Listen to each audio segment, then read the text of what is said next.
ನಮಸ್ಕಾರ. ಅಶ್ವಸಂವಾದ ಕಾರ್ಯಕ್ರಮಕ್ಕೆ ನಿಮ್ಮೆಲ್ಲರಿಗೂ ಆತ್ಮೀಯ ಸ್ವಾಗತ. ನಾನು KJ ಸುರೇಶ್. ಎಸ್, ಪ್ರೀತಿಯ ಸ್ನೇಹಿತರೆ, ರಾಜ್ಯದ ರಾಜಕಾರಣದಲ್ಲಿ ಒಂದು ಭಾರಿ ಬಿರುಗಾಳಿ ಎಬ್ಬಿದೆ. ಯಾವುದಪ್ಪ ಅಂದರೆ HD ಕುಮಾರಸ್ವಾಮಿ ಅವರು ಆಡಿರುವ ಒಂದು ಮಾತು ಈಗ ಲೋಕಸಭಾ ಚುನಾವಣೆಯ ಸಮರದಲ್ಲಿ ಬಿಸಿ ಬಿಸಿ ಚರ್ಚೆಗೆ ಕಾರಣ ಆಗಿದೆ.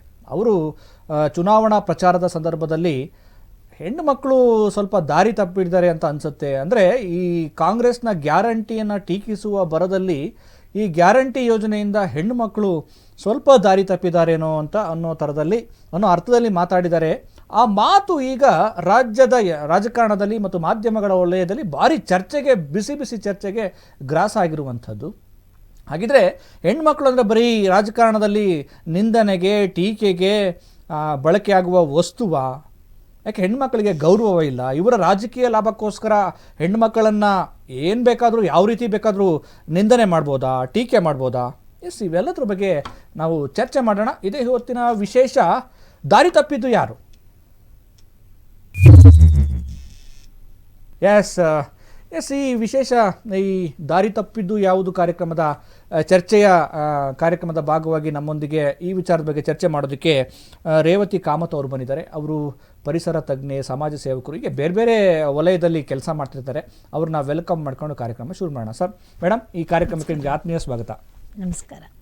ಎಸ್ ಮೇಡಮ್, ನನ್ನ ಮೊದಲನೇ ಪ್ರಶ್ನೆ, ಈ ಸಾಮಾಜಿಕ ಜೀವನದಲ್ಲಿರುವಂಥವ್ರು ರಾಜಕಾರಣಿಗಳು ಅವ್ರು ಆಡುವಂಥ ಒಂದು ಮಾತು ತುಂಬ ಪ್ರಬುದ್ಧವಾಗಿರಬೇಕು, ಜನರನ್ನ ಎಜುಕೇಟ್ ಮಾಡೋ ಥರ ಇರಬೇಕು. ಹೆಣ್ಣು ಮಕ್ಕಳು ಅಂದರೆ ಒಂದು ಈ ರಾಜಕಾರಣಿಗಳಿಗೆ ಒಂದು ರೀತಿ ಡಿಬೇಟಬಲ್ ವಿಷಯ, ನಿಂದನೆ ಮಾಡೋದು, ಟೀಕೆ ಮಾಡೋದು, ಹೆಂಗೆ ಬೇಕೋ ಹಂಗೆ ಬಳಕೆ ಮಾಡ್ಕೊಳ್ಳೋದು, ಒಂದು ರೀತಿ ಹೆಣ್ಣನ್ನು ಶಕ್ತಿ ಕುಗ್ಸೋವಂಥ ನಡೆ ಆಗ್ತಾ ಇದೆ. ಈಗ ಇವರು HD ಕುಮಾರಸ್ವಾಮಿ ಅವರು ಆಡಿರೋ ಮಾತು ಕೂಡ ಈಗ ತುಂಬ ಚರ್ಚೆಗೆ ಗ್ರಾಸ್ ಆಗಿದೆ. ಏನು ಹೇಳ್ತೀರಿ ಈ ಬಗ್ಗೆ? ಅದು ಅವರು ಸ್ಲಿಪ್ ಆಫ್ ದ ಟಂಗ್ ಅಂತ ಹೇಳ್ತಾರಲ್ಲ ಇಂಗ್ಲೀಷಲ್ಲಿ, ಆ ಥರ ಏನಾದರೂ ಸ್ಲಿಪ್ ಆಫ್ ದ ಟಂಗ್ ಬಂದಿರ್ಬೋದು. ಅವ್ರ ಉದ್ದೇಶ ಬೇರೆಯೇ ಆಗಿದ್ದಿರ್ಬೋದು.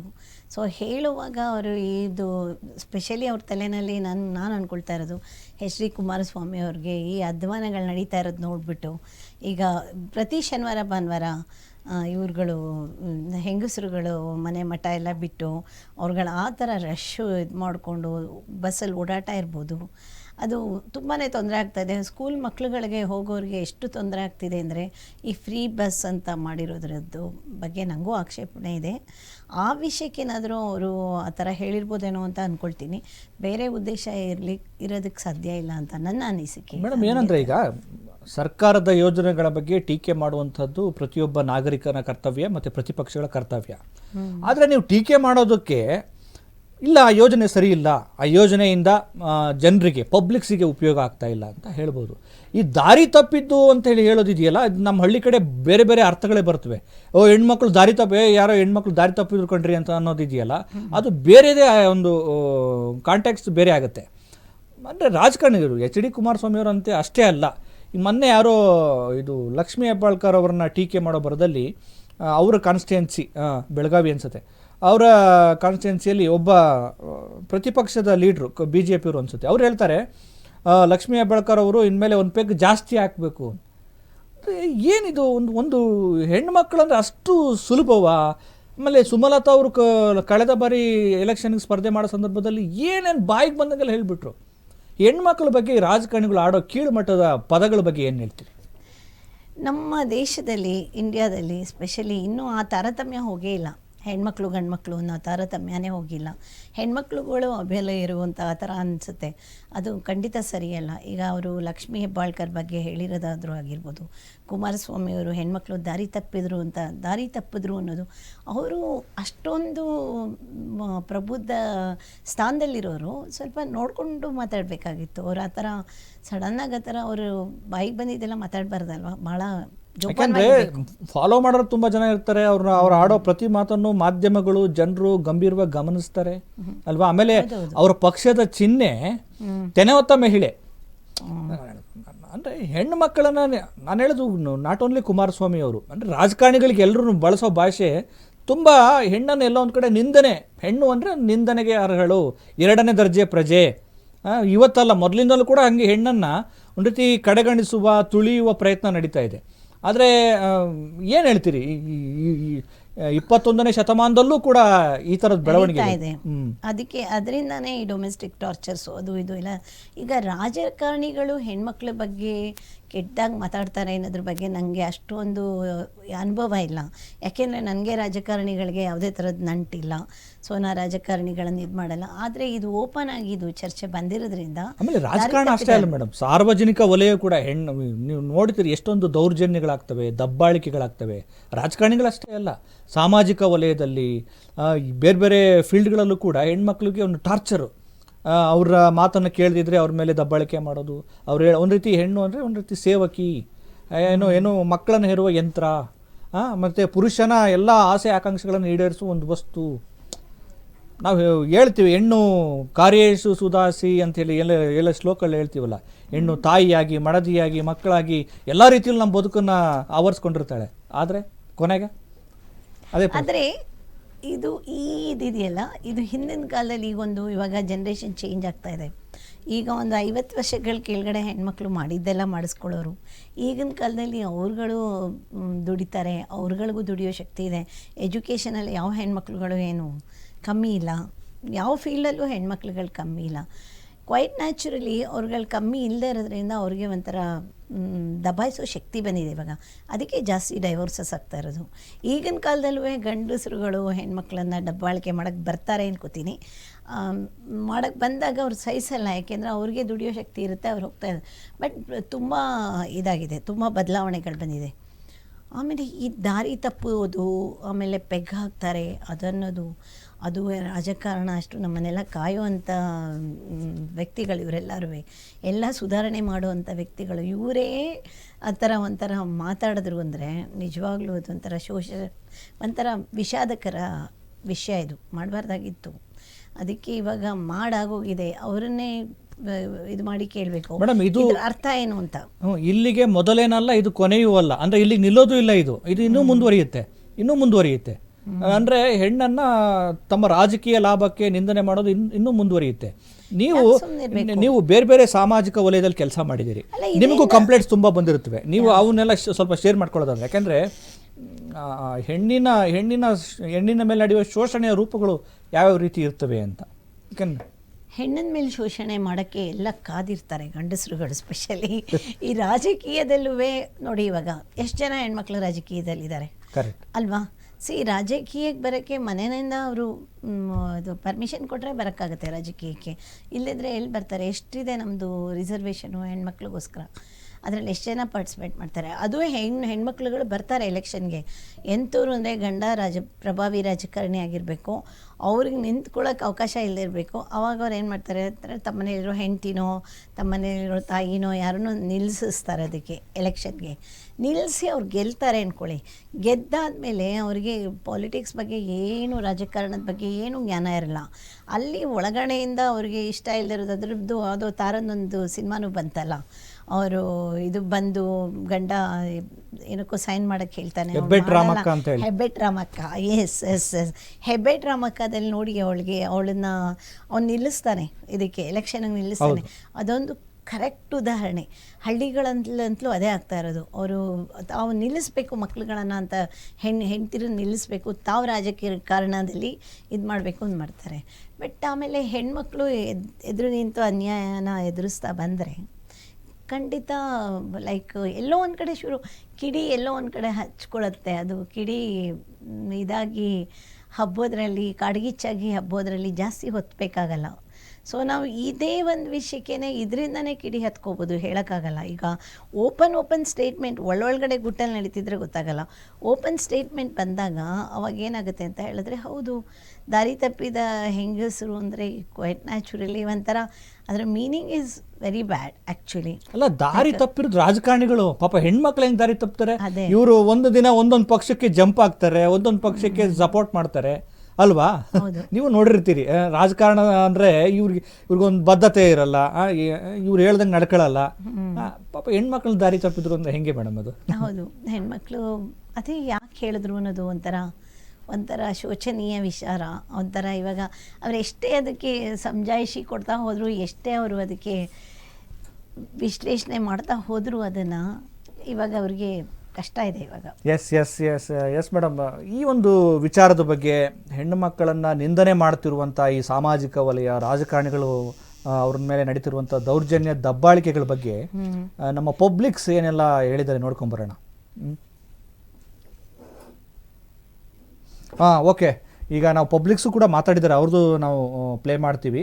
ಈಗ ಎಚ್ ಡಿ ಕುಮಾರಸ್ವಾಮಿ ಅವರು ಏನು ಹೇಳಿದ್ದಾರೆ ಆ ಭಾಷಣದಲ್ಲಿ ಅಂತ ಸ್ವಲ್ಪ ನೋಡೋಣ. ಹಂಗೆ ಇವತ್ತು ಈ ಸರ್ಕಾರ ಕಳೆದ ಚುನಾವಣೆಯಲ್ಲಿ 5 ಗ್ಯಾರಂಟಿಗಳನ್ನು ಘೋಷಣೆ ಮಾಡಿ ನನ್ನ ಹಳ್ಳಿಯ ತಾಯಂದಿರು ಸ್ವಲ್ಪ ದಾರಿ ತಪ್ಪಿದ್ದಾರೆ.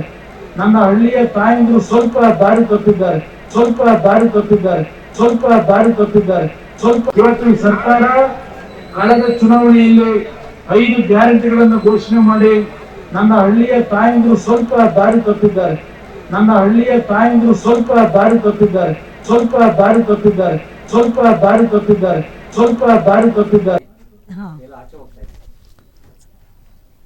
ಎಸ್ ಮೇಡಮ್, ನೀವು ನೋಡಿದ್ರಿ ವಿಡಿಯೋ ಕ್ಲಿಪ್ಪಿಂಗು.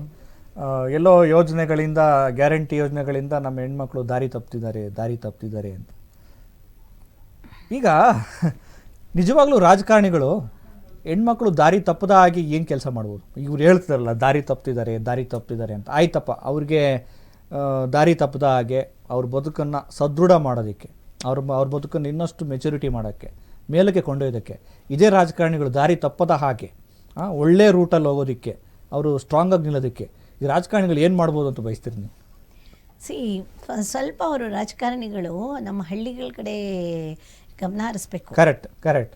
ಓಕೆ, ಇವಾಗ ಹಳ್ಳಿಯವರು ಪಾಪ ಇವಾಗ ಎಂಥ ದುಸ್ಥಿತಿ ಇದೆ ಹಳ್ಳಿಗಳಲ್ಲಿ ಅಂದರೆ, ಇವಾಗ ಹೆಣ್ಮಕ್ಳುಗಳಿಗೆ ಕೆಲಸ ಮಾಡಬೇಕು ಅಂತ ಆಸೆ ಇರುತ್ತೆ, ಕೆಲಸ ಮಾಡೋಕ್ಕೆ ಅವಕಾಶ ಇರಲ್ಲ. ಕಮ್ಯುನಿಕೇಷನ್, ಅವರು ಬೆಂಗಳೂರಿನಲ್ಲಿರೋರು ಒಂದಷ್ಟು ಜನ ಹೆಣ್ಮಕ್ಳುಗಳು ಅವ್ರು ದುಡ್ಕೊಂಡು ಅವ್ರ ಅಪಾರ್ಟ್ಮೆಂಟ್ಗಳಿರುತ್ತೆ, ಇದಿರುತ್ತೆ, ಅಲ್ಲಿ ಹೋಗಿ ಮನೆ ಕೆಲಸನೋ ಅಡುಗೆ ಕೆಲಸನೋ ಮಾಡ್ತಾರೆ.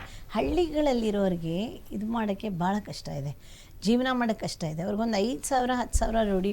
ಇವ್ರು ಯಾವುದಾದ್ರು ಒಂದು ಇದನ್ನು ರಾಜಕಾರಣಿಗಳು ಅಲ್ಲಿ ಹೋಗ್ಬಿಟ್ಟು ಅವ್ರ ಮನೆ ಬಾಗಿಲಲ್ಲೇ ಏನಾದ್ರು ಒಂದು ಗಾರ್ಮೆಂಟ್ ಆಕ್ಸಿಲರಿ ಯೂನಿಟ್ಸ್ ಇರುತ್ತಲ್ಲ, ಅದನ್ನೆಲ್ಲ ಹಾಕ್ಬೋದು. ಹೋಗ್ಬಿಟ್ಟು ಅಲ್ಲೇ ಅವ್ರಿಗೆ ಒಂದು ಗಾರ್ಮೆಂಟ್ ಥರ ಎಲ್ಲೆಲ್ಲೋ ಗಾರ್ಮೆಂಟ್ಗಳಿರುತ್ತೆ. ಅಲ್ಲೂ ಒಂದೊಂದು ಹಳ್ಳಿಗಳಲ್ಲಿ 10 ಹಳ್ಳಿಗೆ ಒಂದು ಗಾರ್ಮೆಂಟ್ ಅಂತ ಒಂದು ಗಾರ್ಮೆಂಟ್ ಫ್ಯಾಕ್ಟ್ರಿ ಹಾಕ್ಬಿಟ್ಟು ಒಂದು ಹಳ್ಳಿನಲ್ಲಿ ಮ್ಯಾಕ್ಸಿಮಮ್ 100 ಜನ ಹೆಣ್ಮಕ್ಳು ದುಡಿಯೋವಂಥವ್ರು ಇರ್ತಾರೆ ಅಂದ್ಕೊಳ್ಳಿ. ಸೊ ಮಾಡ್ಬೋದು ಇವ್ರುಗಳ ಮನಸ್ಸು ಮಾಡಿದ್ರೆ. ಈ ಬರೀ ಮಾತಾಡೋಕ್ಕಾಗತ್ತೆ, ಅವ್ರುಗಳಿಗೇನು ಉಪಕಾರ ಮಾಡ್ಕೊಳಕ್ಕಾಗಲ್ಲ. ಇವ್ರುಗಳಿಗೆ ನಾವು ಹೆಣ್ಮಕ್ಳು ಪರವಾಗಿದ್ದೀವಿ, ನಾವು ಹೆಣ್ಮಕ್ಳು ಮೇಲೆ ಕೆತ್ತೀವಿ, ಹೆಣ್ಮಕ್ಳಿಗೆ ಅಷ್ಟು ದುಡ್ಡು ಕೊಡ್ತೀವಿ, ಇಷ್ಟು ದುಡ್ಡು ಕೊಡ್ತೀವಿ ಅಂತ ಹೇಳ್ತಾರಲ್ಲ. ಈಗ ನೀವೆಲ್ಲ ಸೋಷಿಯಲ್ ಕೆಲಸಗಳಲ್ಲಿ ತುಂಬ ಘಟನೆಗಳು ನೋಡಿರ್ತೀವಿ. ಮನೆಗಳಿರಲ್ಲ, ಅವ್ರ ಎಜುಕೇಷನ್ಗೆ, ಮಕ್ಕಳಿಗೆ ಓದಿಸೋದಕ್ಕೆ ತುಂಬ. ನನ್ನ ಅನುಭವದಲ್ಲಿ ಇದು ಹೇಳ್ತೀನಿ. ನಾಗನಾಯಕದ ಹಳ್ಳಿ ಅಂತ ಒಂದು ಹಳ್ಳಿ ಇದೆ ಕನಕಪುರ ರೋಡಲ್ಲಿ. ಓಕೆ. ಸೊ ಅದು ಹೇಗೆ ಅಂತ ಹೇಳಿದ್ರೆ, ಬಸ್ಸಲ್ಲಿ ಇಳಿದ್ರೆ ಒಳಗಡೆ ಹೋಗೋಕ್ಕೆ 6 ಕಿಲೋಮೀಟ್ರ್ ಹೋಗಬೇಕು. ಆ ಹಳ್ಳಿನಲ್ಲಿರೋ ಹೆಣ್ಮಕ್ಳುಗಳು ನನ್ನ ಹತ್ರ ಬಂದು ಮಾತಾಡ್ತಾರೆ. ಅವ್ರಿಗೆ ಎಲ್ಲರಿಗೂ ಒಂಥರ ದುಡಿಬೇಕು ಅನ್ನೋ ಆಸೆ ಇದೆ. ಅವ್ರಿಗೆ ಯಾರೋ ಹಾರ ಮಾಡೋದು ತಂದು ಕೊಡ್ತಾರೆ. ಇಡೀ ದಿನ ಮಾಡಿದ್ರೆ 2 ರೂಪಾಯಿ ಒಂದು ಹಾರಕ್ಕೆ ಕೊಡ್ತಾರೆ. ಇಡೀ ದಿನ ಅವರು ಹಾರ ಇದು ಪಾಪ ಕಷ್ಟಪಟ್ಕೊಂಡು ಮಾಡ್ತಾರೆ. ಒಂದು 20-30 ರೂಪಾಯಿ ಒಂದು ದಿನಕ್ಕೆ ದುಡಿಯೋಕ್ಕೆ ಕಷ್ಟ ಇದೆ ಇವಾಗ. ಹಾಗಾಗಿ ಇವ್ರುಗಳೆಲ್ಲ ಆಕ್ಸಿಲರಿ ಇದನ್ನು ಅವ್ರುಗಳು ಅಲ್ಲಿ ಇದನ್ನು ಓಪನ್ ಮಾಡಿ ಏನಾದ್ರು ಮಾಡ್ಬೋದು. ಅಲ್ಲಿ ನೋಡಿ, ಇವಾಗ ಹಳ್ಳಿನಲ್ಲಿ ಆ ಶಾಲೆ ಇದೆ ಅಲ್ಲಿ ನಾಗನಾಯಕನ ಹಳ್ಳಿನಲ್ಲಿ. ನೀವು ನಂಬ್ತಿರೋ ಇಲ್ಲ, ಯಾವ ರಾಜಕಾರಣಿಗೂ ಆ ಶಾಲೆ ಬಗ್ಗೆ ಗಮನ ಹೋಗಿಲ್ಲ. ಯಾಕೆ ಅಂದರೆ ಆ ಶಾಲೆಯಲ್ಲಿ ಫಸ್ಟು 8ನೇ ಕ್ಲಾಸ್ ತನಕ ಇತ್ತಂತೆ, 8ನೇ ಕ್ಲಾಸ್ ತನಕ. ಅದು ಇವಾಗ 5ನೇ ಕ್ಲಾಸ್ಗೆ ಬಂದು ನಿಂತಿದೆ. ಆ 5ನೇ ಕ್ಲಾಸಲ್ಲಿ ಒಂದೇ ಕ್ಲಾಸಲ್ಲಿ 5 ಕ್ಲಾಸಿನ ಮಕ್ಕಳನ್ನು ಕೂರಿಸ್ಕೊಂಡು ಯಾರೋ ಒಬ್ರು ಬಂದು ಪಾಠ ಮಾಡ್ತಾ ಇದ್ದಾರೆ. ಎಸ್ ಮೇಡಮ್, ಚರ್ಚೆನ ಮುಂದುವರ್ಸೋಣ. ಈಗ ಫೋನ್ ಸಂಪರ್ಕದಲ್ಲಿ ಹಿರಿಯ ಪತ್ರಕರ್ತ ಟಿ.ಕೆ. ತ್ಯಾಗರಾಜ್ ಅವರಿದ್ದಾರೆ, ಅವ್ರನ್ನ ಮಾತಾಡ್ಸೋಣ. ಸರ್ ನಮಸ್ಕಾರ. ನಮಸ್ತೆ ಸರ್. ಈಗ ನೀವು ರಾಜಕಾರಣದ ಸುದೀರ್ಘ ವಲಯವನ್ನ ಪತ್ರಕರ್ತರಾಗಿ ನೋಡ್ಕೊಂಡ್ ಬಂದಿದ್ದೀರಿ. ಯಾವ್ಯಾವ ರಾಜಕಾರಣಿಗಳು ಯಾವ್ಯಾವ ಸಂದರ್ಭದಲ್ಲಿ ಏನೆಲ್ಲ ಪದಗಳನ್ನು ಬಳಕೆ ಮಾಡ್ಕೊಳ್ತಾರೆ, ಅವ್ರ ರಾಜಕೀಯ ಲಾಭಕ್ಕೋಸ್ಕರ ಏನೆಲ್ಲ ಮಾಡ್ತಾರೆ ಅಂತ. ಈಗ ಮಹಿಳೆಯರು ಅಂದ್ರೆ ಒಂದು ರೀತಿ ಇವ್ರಿಗೆ ಟೀಕೆಗೆ ಒಂದು ರೀತಿ ಅಸ್ತ್ರ ಇವ್ರ ರಾಜಕಾರಣಕ್ಕೆ. ಈಗ ಎಚ್ ಡಿ ಕುಮಾರಸ್ವಾಮಿ ಅವರು ಈ ಗ್ಯಾರಂಟಿ ಯೋಜನೆಗಳಿಂದ ಮಹಿಳೆಯರು ಸ್ವಲ್ಪ ದಾರಿ ತಪ್ಪಿದ್ದಾರೆ ಅನ್ನೋಂಥ ಸ್ಟೇಟ್ಮೆಂಟ್ ಇದೆಯಲ್ಲ, ಇದು ಇವತ್ತಿಗೆ ಮೊದಲು ಅಲ್ಲ ಕೊನೆನೂ ಅಲ್ಲ. ಸರ್ ಏನ್ ಹೇಳ್ತೀರಿ ಸರ್ ಇದ್ರ ಬಗ್ಗೆ? ಈಗ ಮಹಿಳೆ ಅಂದ್ರೇನೆ ಅರ್ಧ ಜಗತ್ತು. ಹೌದು, ಅದು ಇನ್ಕಂಪ್ಲೀಟ್ ಮಹಿಳೆ ಇಲ್ಲ ಅಂತಂದ್ರೆ 50%. ಆಯ್ತಾ? ಮತ್ತೆ ಈಗ ಇತ್ತೀಚಿನ ವರ್ಷಗಳಲ್ಲಂತೂ ಈಕ್ವಾಲಿಟಿಗಾಗಿ ಬಹಳ ಅವರು ಹೋರಾಟ ಮಾಡ್ತಾ ಇದ್ದಾರೆ. ಒಂದೊಂದೇ ಅವರಿಗೆ ಹಕ್ಕುಗಳನ್ನ ಪಡ್ಕೊಳ್ತಾ ಇದ್ದಾರೆ. ಇದು ವಾಸ್ತವದಲ್ಲಿ ಬಹಳ ಒಳ್ಳೆಯ ಬೆಳವಣಿಗೆ ಇದು. ಆದ್ರೆ ಮಧ್ಯದಲ್ಲಿ ಏನಾಗ್ತದೆ ಅಂದ್ರೆ ರಾಜಕಾರಣಿಗಳು ಹ್ಮ್ ಒಂಥರ ಉಡಾಫೆ ಮಾತುಗಳು ಹ್ಮ್ ಮತ್ತು ನಿರ್ಲಕ್ಷ್ಯದ ಮಾತುಗಳು ಮತ್ತು ಟೇಕ್ ಇಟ್ ಗ್ರಾಂಟೆಡ್ ಅನ್ನೋ ಹಾಗೆ ಹ್ಮ್ ಏನ್ ಬಿಟ್ರು ಹೇಗಾದ್ರೂ ಮಾತಾಡ್ಬೋದು ಅಂತ. ಹ್ಮ್ ಪೆರಿಯಾರ್ ರಾಮಸ್ವಾಮಿ ನಾಯಕರ್ ಅನ್ನುವ ವಿಚಾರವಾದಿ ಹ್ಮ್ ದಶಕಗಳ ಹಿಂದೆ ಒಂದ್ ಮಾತು ಹೇಳಿದ್ರು, ಮಹಿಳೆಯರು ಹೆಣ್ಮಕ್ಳು ಮದುವೆ ಆಗೋದು ಕೂಡ ಒಂದು ಅಡಿಯಾಳುತನ, ಹ್ಮ್ ಆ ಪುರುಷರ ಸಂಕುಲೊಳಗೆ ಸಿಕ್ಕಿ ಬೀಳ್ಬೇಕಾಗ್ತದೆ, ಸ್ವತಂತ್ರವಾಗಿರ್ಬೇಕಂದ್ರೆ ಮದುವೆನೂ ಧಿಕ್ಕರಿಸಬೇಕು ಅನ್ನುವ ಅರ್ಥದ ಮಾತುಗಳನ್ನ ಆಡಿದ್ರು ಅವರು. ಓಕೆ ಅಂದ್ರೆ ಈಗ ಕುಮಾರಸ್ವಾಮಿ ತರದವ್ರು ಹೀಗ್ ಮಾತಾಡ್ತಾರೆ ಅಂದ್ರೆ ಹ್ಮ್ ಅರ್ಥ ಏನು ಅಂದ್ರೆ ಕೇರ್ ಮಾಡಲ್ಲ ಅಂತ. ಇವರು ಪುರುಷರ ಬಗ್ಗೆ ಹೇಗ್ ಮಾತಾಡ್ತಾರೋ ಹಾಗೆ ಮಹಿಳೆಯರ ಬಗ್ಗೆನೂ ಮಾತಾಡ್ಬೋದು ಅನ್ನುವಂತ ಒಂದು ಆಮೇಲೆ ದುರಹಂಕಾರದ ಇನ್ನೊಂದು ವಿಪರ್ಯಾಸ ಅಂದ್ರೆ ಅವ್ರ ಪಕ್ಷದ ಚಿಹ್ನೆ ತೆನೆ ಹೊತ್ತ ಮಹಿಳೆ ಸರ್. ಬಹಳ ನಿಜ ನಿಜ ಒಳ್ಳೆ ಗುಡ್ ಅಬ್ಸರ್ವೇಶನ್. ಅಲ್ಲ ಅದೇ ಅದು ಅವ್ರಿಗೆ ಮತ್ತೆ ಇನ್ನೊಂದೇನು ಅವ್ರಿಗೆ ಚಿಹ್ನೆ ಹೆಸರು ಇವ್ರಿಗೆಲ್ಲ ಯಾವ ಅರ್ಥನೂ ಗೊತ್ತಿಲ್ಲ ಅವ್ರಿಗೆ. ಈಗ ಜಾತ್ಯತೀತ ಜನತಾದಳ ಅಂತ ಹಾಕೊಂಡಿದ್ದಾರೆ. ಎಲ್ಲಿ ಜಾತ್ಯತೀತ? ಒಕ್ಕಲಿಗರ ಓಟ್ ಪಡೆಯೋದಕ್ಕೆ ಒಕ್ಕಲಿಗ ಬೆಲ್ಟ್ ಅಲ್ಲಿ ರಾಜಕಾರಣ ನಡೆಸ್ತಾ ಇದ್ದಾರೆ. ಹಾಗಂತ ಒಕ್ಕಲಿಗರಿಗೂ ಅವ್ರ ನೆರವಾಗಿಲ್ಲ. ಅವರು ಒಂದು ಕುಟುಂಬ ರಾಜಕಾರಣ ಮಾಡ್ಕೊಂಡು ಬಂದವರು. ಇನ್ನು ಹೇಳ್ಬೇಕು ಅಂತ ಹೇಳಿದ್ರೆ ಕುಟುಂಬ ರಾಜಕಾರಣನೂ ಅಲ್ಲ, ಸ್ವತಃ ಕುಮಾರಸ್ವಾಮಿ ಅವರ ಅಣ್ಣನ ಹೆಂಡತಿನ, ಅವ್ರ ಮಗ ಪ್ರಜ್ವಲ್ನ ಎಷ್ಟು ಸೈಡ್ ಲೈನ್ ಮಾಡಕ್ಕಾಗುತ್ತೋ ಅಷ್ಟು ಸೈಡ್ ಲೈನ್ ಮಾಡ್ಕೊಂಡು ಮೂಲೆ ಗುಂಪು ಮಾಡ್ಕೊಂಡು ಬಂದಿದ್ರು ಅವರು. ಆಯ್ತಾ? ಅದರಿಂದ ಅವರು ಜನಗಳ ಹಿತ ಹೋಗ್ಲಿ, ಅವರ ಕುಟುಂಬದ ಮಹಿಳೆಯನ್ನೇ ಅವರು ಮೂಲೆ ಗುಂಪು ಮಾಡೋ ಪ್ರಯತ್ನ ಮಾಡಿದ್ರು ಅಂದ್ರೆ ಯಾರು ಭವಾನಿ ರೇವಣ್ಣ ಅವ್ರನ್ನ. ಇನ್ನು ಹೊರಗಿನವ್ರ ಬಗ್ಗೆ ಅವ್ರಿಗೆ ಯಾವ ಗೌರವ ಇರ್ಲಿಕ್ಕೆ ಸಾಕು ಇದೆ ಅಂತ ಅನ್ಸುತ್ತೆ. ಅಂದ್ರೆ ಇದುವರೆಗಿನ ಮಾತುಗಳೆಲ್ಲ ತೋರಿಕೆ ಇದೆ. ನೀವ್ ಹೇಳಿದ ಹಾಗೆ ಆ ಚಿಹ್ನೆ ತೆನೆ ಹೊತ್ತ ಮಹಿಳೆ ಹೆಣ್ಣಾಗಿದ್ದು ಜಾತ್ಯತೀತ ಅಂತ ಅವರ ಪಕ್ಷದ ಜೊತೆ ಇರೋದು, ಇದೆಲ್ಲ ಕೂಡ ಬೋಗಸ್ಸು. ನೇರವಾಗಿ ಅವ್ರಿಗೂ ಈ ಹೆಸರಿಗೂ ಅವರ ವರ್ತನೆಗೂ ಸಂಬಂಧ ಇಲ್ಲ. ಆಮೇಲೆ ಈ ಸ್ಟೇಟ್ಮೆಂಟ್ ಅನ್ನ ಕಾಂಗ್ರೆಸ್ ಪಕ್ಷ ಒಂದ್ ರೀತಿ ತನ್ನ ಲಾಭಕ್ಕೋಸ್ಕರ ಬಳಕೆ ಮಾಡ್ಕೊಳ್ಳೋ ಬರದಲ್ಲಿ ನಾವು ಮಹಿಳೆಯರ ಪರವಾಗಿದ್ದೀವಿ, ಈ ಯೋಜನೆ ಒಂದಷ್ಟು ಒಂದು ಕೋಟಿಗೂ ಹೆಚ್ಚು ಮಹಿಳೆಯರಿಗೆ ತಲುಪ್ತಾ ಇದೆ ಅನ್ನೋ ತರದಲ್ಲಿ ಮಾತಾಡ್ತಾರೆ. ಈ ಮಹಿಳೆಯನ್ನ ನಿಂದಿಸೋದು, ಅವಮಾನ ಮಾಡೋದು, ದಬ್ಬಾಳಿಕೆ ಮಾಡೋದು ಕೇವಲ JDS ಅಷ್ಟೇ ಅಲ್ಲ, ಎಲ್ಲಾ ಪಕ್ಷಗಳು ಕೂಡ ಇದರಲ್ಲಿ. ಅದಕ್ಕೆ ಪಕ್ಷ ಅಂತ ಏನು ಇಲ್ಲ. ಅದಕ್ಕೆ ಆ ವ್ಯಕ್ತಿಗಳು ಸಿಕ್ಕಾಕೊಂಡಾಗ ಯಾವ ಪಕ್ಷದಲ್ಲಿ ಇರ್ತಾರೆ ಅವ್ರದಷ್ಟೇ ಅಲ್ಲಿ ಇರೋದು. ಆಯ್ತಾ? ಯಾಕೆಂದ್ರೆ ಬೇರೆ ಬೇರೆ ಸ್ಕ್ಯಾಂಡಲ್ಗಳು ಬೇರೆ ಬೇರೆ ಪಕ್ಷಗಳಲ್ಲಿ ಬೇರೆ ಬೇರೆ ಕಾಲಘಟ್ಟಗಳಲ್ಲಿ ಬಯಲಾಗಿದೆ. ಹಾಗಂತ ಯಾರು ಸಾಚ ಅಂತೇನಲ್ಲ. ಇವ್ರು ಈಗ ಸಿಕ್ಕಾಕೊಂಡಿದ್ದಾರೆ, ಇವ್ರು ಮಾತಾಡ್ತಾ ಇದಾರೆ ಅಷ್ಟೇ. ಅದು ಮತ್ತೆ ಪೊಲಿಟಿಕಲಿ ಈಗ ಸರಿಯೋ ತಪ್ಪೋ ಯಾವ್ದು ಯುದ್ಧ ಮತ್ತು ಪ್ರೀತಿಯಲ್ಲಿ ಯಾವ್ದು ತಪ್ಪಲ್ಲ ಅನ್ನೋ ರೀತಿ ಇದು ಮಾತಿದೆ ಅಲ್ಲ, ಹಾಗೆ ಇವರು ಏನ್ ಬೇಕಾದ್ರೂ ಮಾಡಬಹುದನ್ನು ಬಳಸ್ಕೊಳ್ತಾ ಇದ್ದಾರೆ. ಬಟ್ ಹೆಚ್ಚು ದಿನ ಏನು ಬಾಳಿಕೆ ಬರೋದಿಲ್ಲ. ಅದು ನಾಳೆ ನಡೆದಲ್ಲಿ ಮರ್ತು ಹೋಗ್ತಾ ಇರೋದು. ಇವ್ರೇನು ಕೊನೆವರೆಗೂ ಎತ್ಕೊಂಡು ಹೋಗಕ್ಕಾಗಲ್ಲ, ಎಲೆಕ್ಷನ್ ವರೆಗೂ ತೆಗೆದುಕೊಂಡು ಹೋಗೋದು. ಅದೇ ಒಂದು ಕಾರಣದಿಂದ ಏನೋ ಬದಲಾವಣೆ ಅಂತೂ ನನಗಂತೂ ಕಾಣಿಸ್ತಾ ಇಲ್ಲ. ನಿಮ್ದೇನಾದ್ರು ಕ್ವಶನ್ಸ್ ಇದೆಯಾ ಮೇಡಮ್? ಏನಾದ್ರು ಅವ್ರನ್ನ ಕೇಳೋದಾದ್ರೆ ಜರ್ನಲಿಸ್ಟ್ ಅವರು. ಸರ್, ನಮ್ಮ ಸ್ಟುಡಿಯೋದಲ್ಲಿ ರೇವತಿ ಕಾಮತ್ ಅವರು ಇದ್ದಾರೆ. ಅವರು ಸಮಾಜ ಸೇವಕರು ಮತ್ತೆ ಪರಿಸರದ ಕಾಳಜಿ ಎಲ್ಲ ಇಟ್ಕೊಂಡಿರೋರು. ಅವರು ನಿಮ್ಮ ಹತ್ರ ಕೇಳ್ತಾರೆ ಸರ್.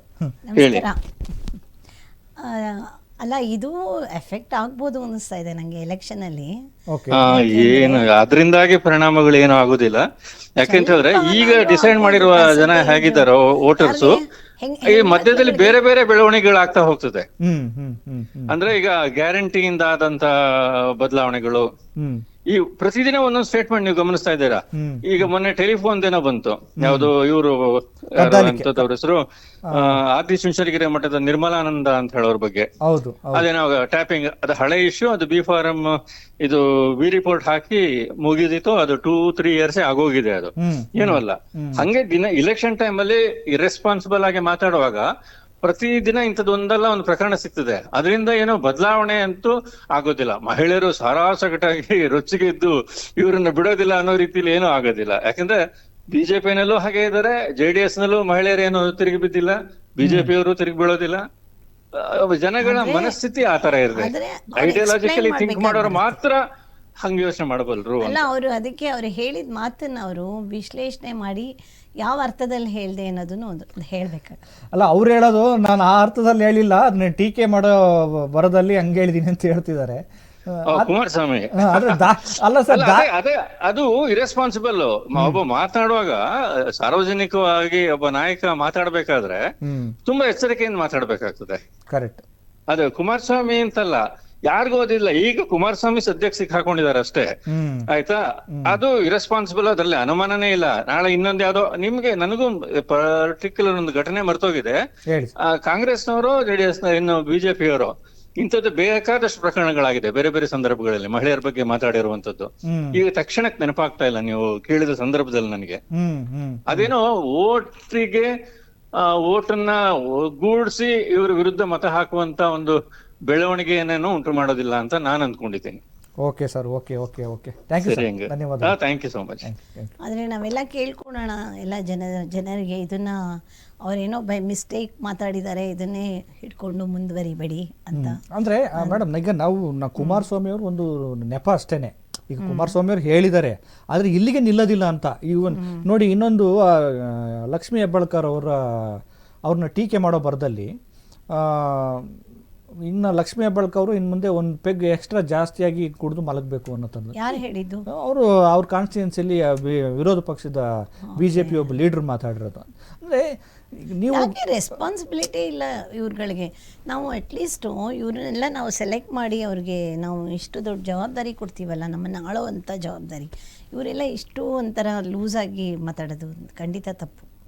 ಆಮೇಲೆ ಇನ್ನೊಂದು ಮೇಡಮ್, ಈಗ ರಾಜಕಾರಣದಲ್ಲಿ ಹೆಣ್ಮಕ್ಳು ಸ್ವಲ್ಪ ಡಾಮಿನೇಟ್ ಆಗಬೇಕು ಅಂತ ನಮ್ಗನ್ಸುತ್ತೆ. ಯಾಕೆಂದರೆ ಆ ನೆಲೆಯಲ್ಲಿ ಏನು ಹೇಳಕ್ಕೆ ಬಯಸ್ತೀರಿ? ಯಾಕಂದರೆ ರಾಜಕಾರಣ ಅಂದರೆ ಬರೀ ಅವರೇ ಸೇರ್ಕೊಳ್ಳೋದು, ಅವ್ರಿಗೆ ರಿಸರ್ವೇಷನ್ ಇಲ್ಲ. ನೀವು ಯಾವ ರೀತಿ ಮೋಟಿವೇಶನ್ ಮಾಡಕ್ಕೆ ಬಯಸ್ತೀರಿ? ಯಾಕಂದರೆ ನನಗೆಲ್ಲರೂ ಎಲೆಕ್ಷನ್ಗೆ ನಿಂತ್ಕೊ ಅಂತ ಹೇಳ್ತಾರೆ. ಓಕೆ, ಯಾಕೆ ಅಂದರೆ ನಾನು ಒಳ ಹೊಕ್ಕು ಈ ಹಳ್ಳಿಗಳಲ್ಲಿರೋ ತೊಂದರೆಗಳು, ಅವ್ರುಗಳಿಗೆ ಆಗ್ತಿರೋ ತೊಂದರೆಗಳು, ಯಾಕೆಂದರೆ ನಾನು ಲ್ಯಾಂಡ್ಸ್ಕೇಪ್ ಇದು ಕೆರೆ ಜೀರ್ಣೋದ್ಧಾರಕ್ಕೆಲ್ಲ ಒಳಗಡೆ ಹೋಗ್ತೀನಿ, ಹಳ್ಳಿ ಒಳಗಡೆ ರೂರಲ್ ಎಜುಕೇಷನ್ಗೆ ನಾನು ಹೆಲ್ಪ್ ಮಾಡ್ತಾಯಿದ್ದೀನಿ. ಈಗ ಒಳಗಡೆ ಎಲ್ಲ ಹೋದಾಗ ಹೆಣ್ಮಕ್ಳುಗಳಿಗೆ ಸ್ವಲ್ಪ ಪ್ರವೃತ್ತಿ ಇರುತ್ತೆ, ಏನೋ ಒಂಥರ ಮಾಡಬೇಕು, ಉಪಕಾರ ಮಾಡಬೇಕು ಅಂತ. ಜಾಸ್ತಿ ಜನ ಹೆಣ್ಮಕ್ಳುಗಳು ರಾಜಕೀಯಕ್ಕೆ ಬರೋದು ತುಂಬ ಒಳ್ಳೆಯದು. ಯಾಕೆಂದರೆ ನಿಮಗೆ ಗೊತ್ತಿದೆ, ಒಂಥರ ತಾಯಿ ಮಮತೆ ಇರುತ್ತೆ ಹೆಣ್ಮಕ್ಳಲ್ಲಿ. ಅವ್ರಿಗೆ ಕನ್ಸರ್ನ್ ಇರುತ್ತೆ ಒಂದು. ಮತ್ತು ತಂದೆ ತಾಯಿನ ಹೆಣ್ಮಕ್ಳೇ ಚೆನ್ನಾಗಿ ನೋಡ್ಕೊಳ್ಳೋದು ಗಂಡು ಮಕ್ಳಿಗಿಂತ. ಅವ್ರಿಗೊಂಥರ ಮೃದು ಭಾವನೆಗಳಿರುತ್ತೆ, ಮನಸ್ಸಿರುತ್ತೆ. ಜಾಸ್ತಿ ಜನ ಹೆಂಗಸರುಗಳು ಎಲೆಕ್ಷನಲ್ಲಿ ನಿಂತ್ಕೋಬೇಕು, ಬರಬೇಕು ರಾಜಕೀಯಕ್ಕೆ. ಬಂದಾಗ ಈಕ್ವಲ್ ಆಗಬೇಕು. ಗಂಡಸರು 100 ಜನ ಇದ್ದರೆ ಹೆಂಗಸರು 100 ಜನ ಇರಬೇಕು. ಸೊ ಅವಾಗ ಏನಾಗುತ್ತೆ ಅಂದರೆ ಹೆಂಗಸರುಗಳಿಗೂ ಒಂಥರ ಇದು ಸಿಗುತ್ತೆ. ಆಮೇಲೆ ಇವ್ರು ರಾಜಕಾರಣಿಗಳು ಇವಾಗ ಹೆಂಗಸರುಗಳು ಬೆಳೀತಾ ಇದ್ದಾರೆ ಅನ್ನೋದನ್ನು ಬರೀ ರಾಜಕಾರಣಿಗಳಲ್ಲ, ಎಲ್ಲರೂ ಹೇಳ್ತೀನಿ, ಯಾರು ಹೆಂಗಸನ್ನ ತುಚ್ಛವಾಗಿ ನೋಡ್ತಿದ್ದಾರೋ ಎಲ್ಲರೂ ಹೆಂಗಸೇನು ಯಾವುದ್ರಲ್ಲೂ ಕಮ್ಮಿ ಇಲ್ಲ ಅನ್ನೋದು ಇದು ಮಾಡಬೇಕು, ಒಂಥರ ಅರ್ಥಕೋಬೇಕು. ಒಂದು ಒಳ್ಳೆ ಚರ್ಚೆ ನಡೀತಾ ಇದೆ, ಮುಂದುವರ್ಸೋಣ. ನಾವು ಚರ್ಚೆನ ಮುಂದುವರಿಸ್ತಾ ಇದ್ದೀವಿ. ಏನೋ ಒಂದು ಒಳ್ಳೆ ಚರ್ಚೆ ನಡೀತಾ ಇದೆ. ಚರ್ಚೆಯಲ್ಲಿ ಒಂದು ಪುಟ್ಟ ವಿರಾಮ.